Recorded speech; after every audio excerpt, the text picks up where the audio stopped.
Guys, and welcome to the channel. Today I will show you how you can perform reverse Google image search on your Motorola E32s.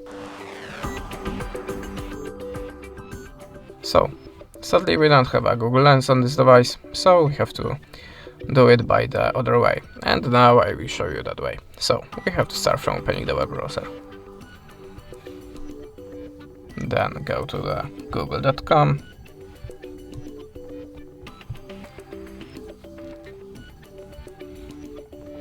And now it's a very important step and it's necessary. Click on this threaded icon and choose desktop site.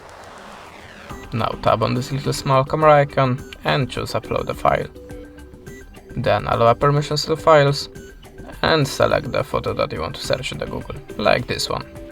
Now click done, and now Google looking automatically for the same image or similar images in the Google image database.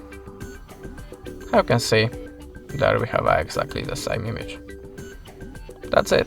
Thanks for the watching. Leave us a subscribe or a comment, and goodbye.